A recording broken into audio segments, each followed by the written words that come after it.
Hello, good evening students. कैसे हैं आप सब? होपफुली आप लोग पढ़ाई अच्छे से कर रहे होंगे। आज एक टॉपिक लेते हैं, कॉम्बिनेशन ऑफ रेजिस्टेंस का एक स्पेशल केस होता है व्हीटस्टोन ब्रिज वाला। आज के लेक्चर में मैं कंसाइज रखूंगा व्हीटस्टोन ब्रिज को सिर्फ बैलेंस्ड कंडीशन तक। नेक्स्ट वीडियो में मैं उसके अनबैलेंस्ड कंडीशन के ऊपर डिस्कस करूंगा। ठीक है, तो चलिए स्टार्ट करते हैं। ये सीबीएसई में क्लास 12 चैप्टर 3 का एक इंपॉर्टेंट टॉपिक है कि अगर सीबीएसई सिलेबस की बात करें तो अनबैलेंस्ड व्हीटस्टोन ब्रिज से क्वेश्चंस काफ़ी कम आए हुए हैं और प्रीवियसली आए थे, अब तो आते भी नहीं अनबैलेंस्ड व्हीटस्टोन ब्रिज से क्वेश्चन। जो भी क्वेश्चंस आपको मिलेंगे बैलेंस्ड व्हीटस्टोन ब्रिज पे ही मिलेंगे। एक सिंपल सा कॉन्सेप्ट है, बच्चे थोड़ा सा समझने में मुश्किल होती है उनको कि किस क्वेश्चन में व्हीटस्टोन ब्रिज का प्रिंसिपल कैसे अप्लाई होगा। मतलब फिगर देख के आप लोग ये समझ नहीं पाते कि इस प्रॉब्लम में व्हीटस्टोन ब्रिज का है या series parallel combination of resistors का है। तो कोशिश करते हैं थोड़ा उसके ऊपर आपको क्लियरिटी दें और इस लेक्चर को आगे बढ़ाएं। ठीक है, देखिए ध्यान से। तो व्हीटस्टोन ब्रिज, पहले तो टॉपिक ही लिख लेते हैं, व्हीटस्टोन ब्रिज कैसा कॉम्बिनेशन होगा व्हीटस्टोन ब्रिज का। एक सिंपल सा कॉम्बिनेशन मैं आपके लिए बनाता हूं रेजिस्टर्स का, जो व्हीटस्टोन ब्रिज बनेगा।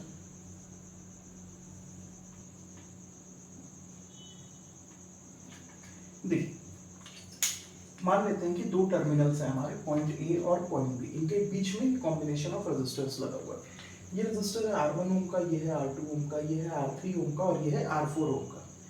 एक स्पेशल कंडीशन है इस कॉम्बिनेशन की जिसमें ये कहा जाता है कि मान लेते हैं ये Rg क्या डिनोट कर रहा है, ये है रेजिस्टेंस किसका, गैल्वेनोमीटर का। हम ए और बी के बीच में एक पोटेंशियल लगा लेंगे और जो बचे हुए दो पॉइंट्स हैं उनके बीच में क्या कनेक्ट होगा, एक गैल्वेनोमीटर कनेक्टेड होगा।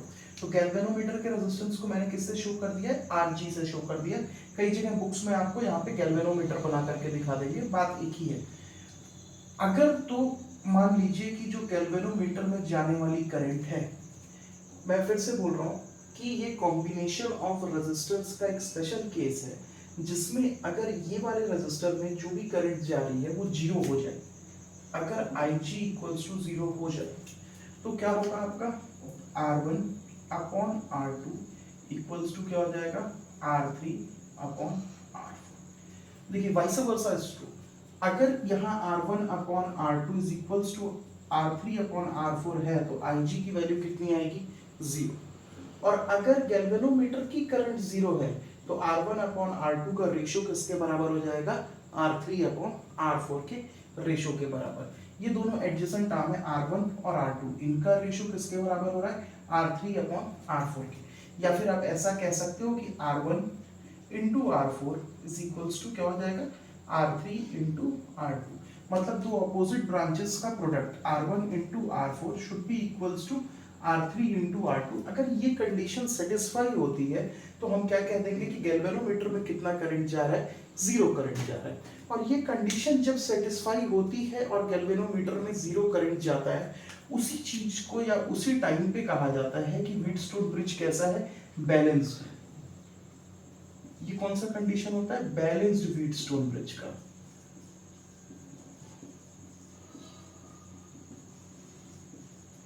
In case R1 into R4 is not equals to R3 into R2, उस केस में Ig भी आपका जीरो नहीं होगा और जो व्हीटस्टोन ब्रिज है वो क्या होगा, बैलेंस नहीं होगा। ठीक है, अगर व्हीटस्टोन ब्रिज बैलेंस है, मान लेता हूं बेटा कि ये पॉइंट ले लेते हैं अपन x और ये पॉइंट ले लेते हैं y। देखो ध्यान से समझो, जब Ig इक्वल्स टू जीरो हो जाएगा, अगर Ig की वैल्यू जीरो हो जाएगी तो यहां से कोई करंट फ्लो नहीं करेगा। करंट के फ्लो नहीं करने से क्या होगा, आप क्या समझते हो, करंट कब फ्लो होता है दो पॉइंट्स के बीच में, जब उनके बीच में पोटेंशियल का डिफरेंस हो। करंट हमेशा कहां से फ्लो करता है, हायर पोटेंशियल से लोअर पोटेंशियल की तरफ। यहाँ पे कनेक्शन होने के बावजूद भी करंट फ्लो नहीं कर रहा है, ऐसा क्यों हो रहा होगा, मतलब ना ये पॉइंट हायर पे है ना ये लोअर पे है। अगर यहाँ से करंट फ्लो नहीं कर पा रहा है इसका मतलब ये दोनों ही पॉइंट कैसे पोटेंशियल पे है, सेम पोटेंशियल पे है। दो सेम पोटेंशियल के पॉइंट के बीच में करंट का फ्लो नहीं होता। करंट का फ्लो कब पॉसिबल होता है? जब we have a potential difference. यहाँ पे हमारे पास कोई पोटेंशियल डिफरेंस नहीं है क्योंकि करंट फ्लो नहीं कर रहा है, तो मैं यहाँ पे लिख भी सकता हूँ कि y भी किसके बराबर हो जाएगा? आपका x के बराबर हो जाएगा। ये दोनों पॉइंट के बीच में कोई पोटेंशियल का डिफरेंस नहीं होगा। ठीक है, तो बैलेंस्ड व्हीटस्टोन के केस में जो रेशियो होगा R1/R2 वो किसके बराबर होना चाहिए? R3/R4 के बराबर होना चाहिए। अगर आपकी क्यूरियोसिटी है तो मैं इसको आपको प्रूफ करके भी दिखा सकता हूँ कि ये ऐसा ही क्यों होगा। अगर आप कहोगे मेरे को तो मैं इसको आपको प्रूफ करके दिखा देता हूँ कि ये चीजें ऐसी ही क्यों होगी। देखते हैं इसका प्रूफ। देखिए, दो तरीके से मैं इसको प्रूफ कर सकता हूँ। देखिए ध्यान से,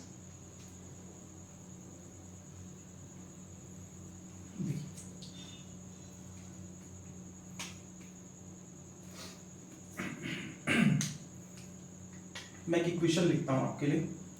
मान लीजिए यहां से फ्लो कर रहा है करंट I1, या मान लेते हैं यहां से करंट, करंट ले लेते हैं, इसमें I1, इसमें ले लेते हैं I2 करंट फ्लो कर रहा है। अब देखिए, क्योंकि Ig इक्वल्स टू 0 है, क्योंकि Ig इक्वल्स टू 0 है, तो जो I1 करंट इस पॉइंट X तक आएगा, अब उसके पास पॉइंट B पे जाने के लिए सिर्फ एक रास्ता, यहां से तो जा नहीं सकता बच्चे, क्योंकि अगर यहां से करंट जाता तो Ig की वैल्यू तो नॉन जीरो होती, लेकिन Ig तो जीरो है, मतलब इस ब्रांच में कोई करंट नहीं जाएगा। मतलब यहां पर भी कौन सा करंट जा रहा होगा? I1 करंट ही जा रहा होगा। ठीक है, अब वैसे ही देखो, यहां से जो I2 करंट आ रहा है, क्या वो ऊपर भी जा सकता है? नहीं जा सकता बच्चे। अगर वो ऊपर जाता तो फिर ये Ig की वैल्यू नॉन जीरो होती, लेकिन हमको क्या पता है कि गैल्वेनोमीटर में करंट कितनी जानी है? जीरो जानी। इसका मतलब इस ब्रांच में कितना करंट जा रहा होगा? I2 करंट जा रहा होगा। ठीक है, अब देखिए ध्यान से, अब हम यहाँ पे नोडल एनालिसिस का यूज करते हुए मैं कुछ इक्वेशंस लिखता हूं। देखिए, ये पॉइंट A है, ठीक है, तो मान लेते हैं यहाँ का पोटेंशियल VA है, और ये पॉइंट B है, तो यहाँ का पोटेंशियल VB है। ये पॉइंट X पे मान लेते हैं कि यहाँ का पोटेंशियल VX है, और यहाँ पर भी पोटेंशियल कितना होगा? VX, क्योंकि मैंने आपको बताया था कि अगर करंट फ्लो नहीं हो रही है तो ये दोनों पॉइंट कैसे होंगे?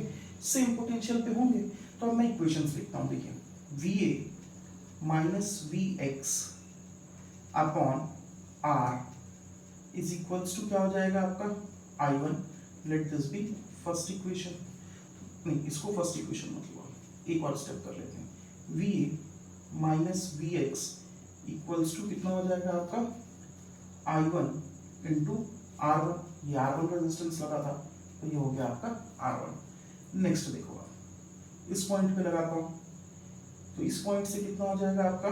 इसको ले लेते हैं इक्वेशन नंबर 1। फिर देखिए, VX minus VB upon R3 is equals to कितना हो जाएगा आपका? I1। तो VX माइनस VB अपॉन, अच्छा अपॉन वाले को उस साइड लेके चलते हैं, तो ये कितना हो जाएगा आपका? I1 into R3। So this is equation number 2। ठीक है, नेक्स्ट देखिए, सिमिलरली यहां पे देखते हैं, तो ये क्या हो जाएगा? VA minus VX upon R2 is equals to कितना हो जाएगा? I2।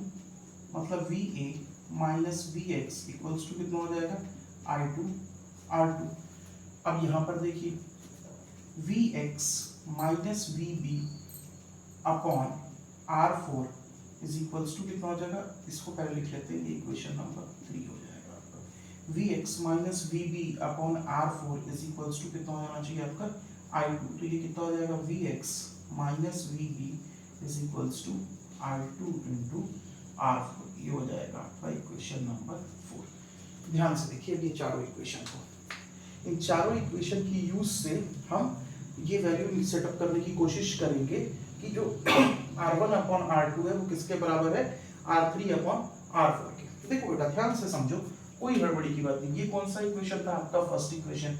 यहाँ पे आपको दिख रहा होगा VA माइनस VX। वैसे ही थर्ड इक्वेशन देखिए, यहाँ पे भी कितना है? VA minus VX। तो ये दो इक्वेशन पकड़ लेते हैं। वैसे ही आप इक्वेशन 2 को देखिए, कितना है? VX minus VB। और इक्वेशन 4 को देखिए, ये भी कितना है? VX minus VB। ये दो को पकड़ लेते हैं और आपस में क्या कर देते हैं? डिवाइड कर देते हैं। इक्वेशन 1 इक्वेशन 1 और इक्वेशन 3 को डिवाइड करते हैं तो कितना आएगा, इक्वेशन 1 और इक्वेशन 3 को हम डिवाइड कर देंगे तो कितना हो जाएगा, VA minus VX equals to I1 R1 divided by VA minus VX equals to कितना था आपका I2 R2, ये कट गया तो कितना आ जाएगा, 1 is equals to I1 R1 upon I2 R2। ठीक है, फर्दर सॉल्व करूंगा मैं तो मेरे को कितना मिलेगा, R2 upon R1 is equals to क्या मिल जाएगा मेरा, I1 अपॉन I2 मिल जाएगा। वैसे ही अब देखिए मैं इक्वेशन 2 और इक्वेशन 4 को पकड़ता हूँ तो इक्वेशन 2 कितना है मेरा, Vx minus VB equals to I1 R3 और इक्वेशन 4 कितना है मेरा, Vx minus VB equals to I2 R4। दोनों इक्वेशन को डिवाइड कर देता हूँ, ये कट जाएगा तो यहाँ से क्या आ जाएगा मेरा, I2 R4 is equals to I1 R3। अब अगर मैं देखूँ तो मेरे को क्या मिल जाएगा, R4 upon R3 is equals to क्या मिल जाएगा, I1 upon I2। Let's say this equation as A, इस इक्वेशन को ले लेते हैं A और इस इक्वेशन को ले लेते हैं B, इस इक्वेशन को ले लेते हैं B। यहाँ क्या किए थे हमने इक्वेशन 2 को इक्वेशन 4 को क्या कर दिया था, डिवाइड कर दिया था। अब आप देखेंगे कि इक्वेशन A और B से फ्रॉम A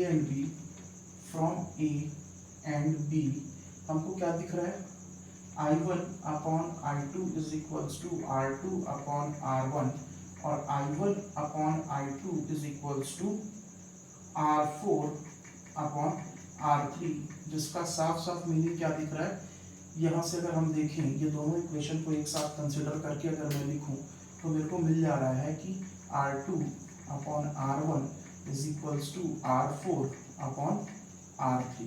ठीक है, अब आप इसको एडजस्ट कर सकते हैं, जैसा मैंने पहले लिखा था वैसा अगर आप देखना चाहते हैं तो ये क्लियरली क्रॉस मल्टीप्लाई कर देता हूँ तो ये कितना हो जाएगा, R3 upon R4 is equals to R1 upon R2, या फिर दोनों साइड रेसिप्रोकल भी कर लेते तो भी आ जाता आपका। हमारे पास क्या आ गया, R1 upon R2 is equals to R3 upon R4। अगर तो ये कंडीशन कब सेटिस्फाई हुई बच्चे, ये कंडीशन कब सेटिस्फाई हुई, जब गैल्वेनोमीटर करंट कितनी दी हुई थी आपकी, 0 दी हुई थी। मैंने अभी कौन से मेथड का यूज करके इसको सॉल्व किया, तो मैंने इसको सॉल्व किया नोडल मेथड से। आप अगर चाहेंगे कमेंट सेक्शन में लिख दीजिएगा, मैं आपको मेश एनालिसिस से भी ये सेम क्वेश्चन को सॉल्व करके दिखाऊंगा। उस मेश एनालिसिस करेंगे, 2 इक्वेशन बनेंगे, दोनों को सॉल्व करेंगे, उससे भी हमारा आंसर आ जाएगा, उसमें भी कोई दिक्कत की बात नहीं है, बहुत कम टाइम लगेगा, उससे भी सॉल्व हो जाएगा। ठीक है, तो याद रखने वाली बात, मोटा मोटी याद रखने वाली बात कौन सी है, वीडियो को पॉज करके एक बार अगर आपको चाहिए आप इस चीज को साफ साफ इक्वेशन वाइज लिख लीजिएगा, क्योंकि बोर्ड एग्जाम में ये क्वेश्चन आता है कि आपको prove the condition for balanced Wheatstone bridge, तो आप ये पूरा डेरिवेशन एज सच लिख सकते हैं। 4 नंबर या 5 नंबर में या 3 नंबर में ये क्वेश्चन आ सकता है, आप इस डेरिवेशन को चाहे तो पॉज करके लिख सकते हैं, ये आंसर सही है आपके लिए पूरी तरह से, आप बोर्ड में इसको एज सच लिख सकते हैं। तो पॉज करके वीडियो को एक बार ये सॉल्यूशन नोट डाउन कर लीजिएगा, फिर मैं आपको इस कंडीशन पे बेस्ड कुछ अच्छे क्वेश्चंस कराता हूँ प्रीवियस ईयर्स में आए हुए, फिर आगे बढ़ेंगे हम अपने टॉपिक के साथ। तो देखिए अभी मैं मिटा दे रहा हूँ, आप पॉज करके नोट डाउन कर लीजिए, और अगर आपको इसका मेश एनालिसिस देखना होगा तो आप एक बार कमेंट सेक्शन में लिख दीजिएगा, मैं आपके लिए इसका मेश एनालिसिस भी करूँगा। जब नोडल एनालिसिस करते हैं तो हम कौन सा मेथड यूज करते हैं बच्चे, क्लियरिटी है कि नहीं आपको इस बारे में, जब भी हम नोडल एनालिसिस की बात करते हैं तो हम फर्स्ट लॉ का यूज करते हैं। फर्स्ट लॉ कौन सा, Kirchhoff current law. Kirchhoff current law का यूज करके हम क्या लिखते हैं, नोडल एनालिसिस। और मेश एनालिसिस जब हम करते हैं तो किसका यूज करते हैं, किरचॉफ सेकंड लॉ, जो कि हो गया आपका केवीएल, जो कि होता है वोल्टेज लॉ, जिसमें total potential drop inside a closed loop is always 0। और जब हम नोडल एनालिसिस करते हैं तो क्या यूज करते हैं, KCL, Kirchhoff current law. The algebraic sum of current entering a node is always equals to the algebraic sum of current leaving the node. ठीक है, अगर ज्यादा क्लियरिटी चाहिए तो अभी नेक्स्ट वीडियो में केसीएल केवीएल पे आपके लिए बनाऊंगा ही। चलिए देखते हैं कुछ क्वेश्चंस देखते हैं। मान लेते हैं कुछ ऐसा कनेक्शन दे दे आपको और बोले find the equivalent resistance between A and B.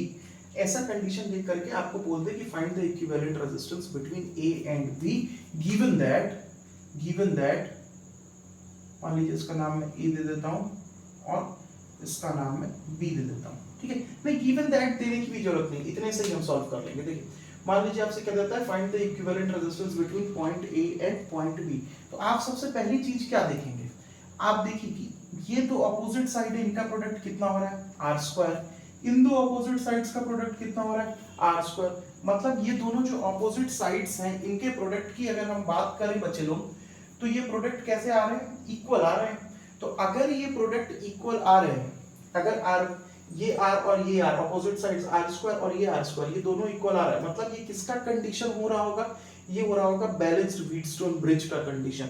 और उस कंडीशन में यहाँ कोई करंट फ्लो कर रही होगी क्या, नहीं फ्लो कर रही होगी। और अगर यहाँ कोई करंट फ्लो नहीं कर रही होगी, इसमें रेजिस्टर बनाने का कोई मतलब है क्या, नहीं है। तो हम इस रेजिस्टर को हटा देते हैं। अब आप ध्यान से देखेंगे तो ये दोनों रेजिस्टर हमको किस में दिख रहे होंगे, सीरीज कॉम्बिनेशन में। ये दोनों रेजिस्टर किस में दिख रहे होंगे, सीरीज कॉम्बिनेशन में। इनका सीरीज कितना हो जाएगा, R plus R will be 2R, और इनका सीरीज कितना हो जाएगा 2R 2R 2R का पैरेलल कितना हो जाएगा 2R into 2R divided by 2R plus 2R। तो कितना हो जाएगा ये आपका 4R square divided by 4R। 4 और 4 कैंसिल आउट, ये R इससे कैंसिल आउट, और आपका आंसर कितना आ जाएगा बच्चों, R आ जाएगा। होपफुली ये क्वेश्चन आपको समझ में आया होगा। लेकिन ध्यान रखना बेटा, इतना सिंपल अरेंजमेंट एग्जाम्स में पूछे इसके चांसेस कम होते हैं। इस टाइप का सिंपल अरेंजमेंट एग्जाम में पूछे आपसे, इस चीज के चांसेस क्या हो जाएंगे, कम हो जाएंगे, ठीक है। तो कैसा अरेंजमेंट आ सकता है, एक और अरेंजमेंट देखते हैं, एक और क्वेश्चन का एग्जांपल लेते हैं। इस कॉम्बिनेशन में आपको सीरीज पैरेलल देखना मुश्किल हो जाएगा। तो एक चीज आप मोटा दिमाग में बिठा सकते हो कि जब भी 4 5 या 6 रेजिस्टर्स आपको दिखे और सीरीज पैरेलल कॉम्बिनेशन खोज पाना मुश्किल हो, तो 90% चांसेस है, 95% चांसेस है कि वो कंडीशन आपको बैलेंस्ड व्हीटस्टोन ब्रिज का दिया होगा, डिपेंडिंग अपॉन आप कौन सा एग्जाम अटेम्प्ट कर रहे हो। अगर आप बोर्ड के एग्जाम में हो, नीट के एग्जाम में हो, तो मोस्ट प्रोबेबली वो 99% मैं कह सकता हूँ बैलेंस्ड व्हीटस्टोन ब्रिज का ही क्वेश्चन होगा। हाँ, अगर वो जेडब्ल्यू का क्वेश्चन हुआ तो बहुत हैवी चांसेस है कि वो अनबैलेंस्ड व्हीटस्टोन ब्रिज का क्वेश्चन हो, जो कि हम अगले लेक्चर में डिस्कस करेंगे। देखिए क्या करिए, ज्यादा दिमाग नहीं लगाना, अपन मान लेते हैं कि ये पॉइंट L है और ये पॉइंट को ले लेते हैं N। मैं आपको दिखाता हूँ ये कैसे है।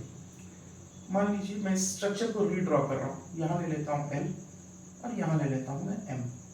यहाँ ले लेता हूँ मैं पॉइंट E जो था, और यहाँ ले लेता हूँ पॉइंट B जो था। देखो बच्चे ध्यान से देखो, पॉइंट A से पॉइंट L के बीच में एक रेजिस्टेंस लगा हुआ है, R का मैं लगा देता हूँ, ये लगा दिया। पॉइंट A से पॉइंट M में भी एक रेजिस्टर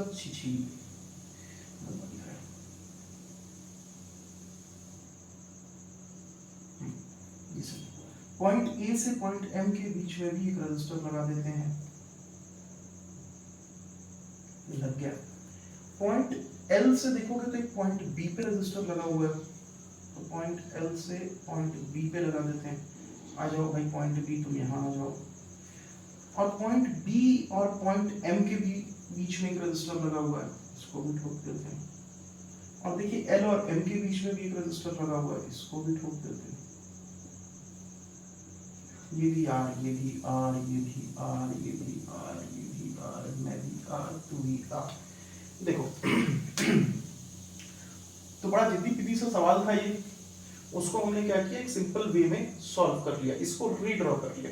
अब जैसे ही ये स्ट्रक्चर रीड्रॉ हो जाएगा, वैसे आपको आप क्लियर दिख रहा है कि R into R is R square, this R into R is R square, and when opposite sides, when the product of opposite sides are equal, then we can say that this is a condition of balanced Wheatstone bridge, and the current in this resistor will be what? I in this resistor will be 0, so this two resistors will become parallel, and these two resistors will become, sorry, this two resistor will be in series, this two will be in series, and the combination will be in parallel, so this will become 2R, this will become 2R, and the equivalent will become 2R into 2R divided by 4R, which will eventually come out to be 4R squared divided by 4R. This 4 and 4 will get cancelled, this will get cancelled, and the final answer which you will be getting is R. तो simple simple चीजें हैं, आपको यही सारी चीजों का ध्यान रखना है। अब देखिए एक क्वेश्चन और उठाते हैं, एक क्वेश्चन और उठाते हैं, जैसे थोड़ा सा मैं आपको बस फ्लेवर देता हूं अनबैलेंस्ड व्हीटस्टोन ब्रिज का, छोटा सा flavourful question. Balanced Wheatstone bridge को भी उठाऊंगा और फिर अनबैलेंस्ड को भी उठाऊंगा। देखते हैं,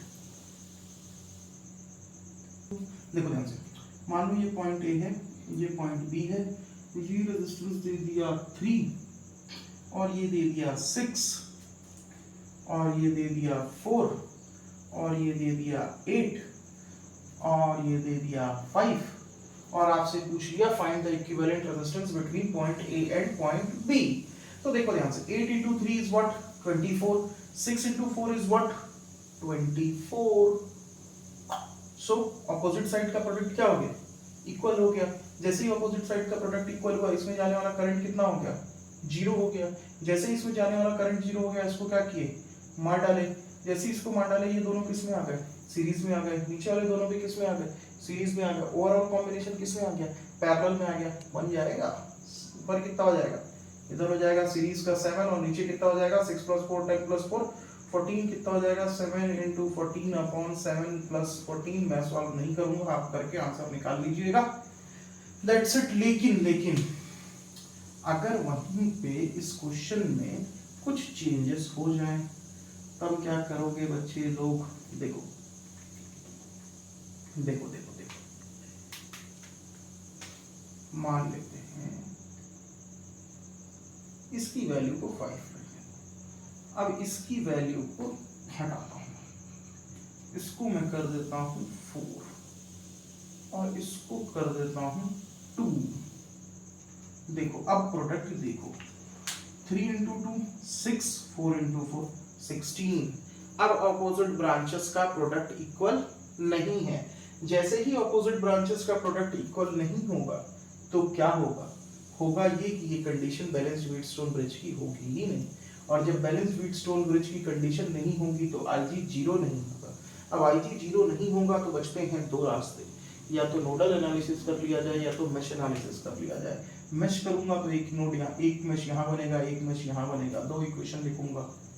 नोडल एनालिसिस करूंगा तो एक नोड यहाँ लिखूंगा, एक नोड यहाँ लूंगा, ये ए भी तो गिवन है, फिर उसके लिए नोडल इक्वेशंस लिखूंगा। लेकिन अगर इतना कुछ भी नहीं करना हो तो नहीं करूंगा ना यार, इतना अगर कुछ भी नहीं करना हो तो नहीं करूंगा। अब जो समझाना है उसके लिए थोड़ा सा बड़ा फिगर ड्रॉ करता हूँ। सेम फिगर है, ये 3 4 और ये रहा आपका 2 और ये है आपका 5। अब देखो एक छोटा सा कॉन्सेप्ट है जो हम लगा करके ऐसे क्वेश्चंस को बहुत सिंपली, बहुत इजीली जो सॉल्व कर सकते हैं, वो होता है star delta conversion. Star delta conversion, छोटा सा काम करेंगे, इसी फिगर को उठाएंगे और ऐसे करके चेंज कर देंगे। मान लीजिए यहाँ मैंने मान लिया कि ये है R1, ये होगा R2 और ये होगा R3। ठीक है। अब इस पूरे, ये जो ब्लैक में लिखा है ना बेटा 3 5 और 4, ये तीनों को इसको हटा करके मैं यहाँ ये फिगर सिर्फ रेड वाले से रिप्लेस कर सकता हूँ। कैसे रिप्लेस होगा, ध्यान से सीखो। R1, अगर मेरे को R1 निकालना है तो R1 के दो छोटे भाई कौन है, ये 4 और ये 3, दोनों को कर दो आप टिडिंग मल्टीप्लाई, डिवाइड कर दो ये तीनों के सम से, कितना 3 + 4 + 5। वैसे ही अगर आपको R2 निकालना है तो जो इसके दो जिद्दी बिद्दी दोस्त हैं उनसे, इसके साथ देखो कौन से चिपके हुए, 3 चिपका है और 5 चिपका है, तो इसको कर दीजिए 3 × 5 डिवाइडेड बाई तीनों ब्रांच का रजिस्टर। अब देखिए R3 निकालना हो तो क्या करना, इसके पास ये जिद्दी और ये इसका बिद्दी, तो कितना हो जाएगा 4 × 5 डिवाइडेड बाई 3 + 4 + 5। तो अब बन गया आपके पास R1 मिल गया, R2 मिल गया, R3 मिल गया। जैसे ही R1 R2 R3 मिल जाएगा, आप इसको मार डालना, इसको भी मार डालना और इसको भी मार डालना।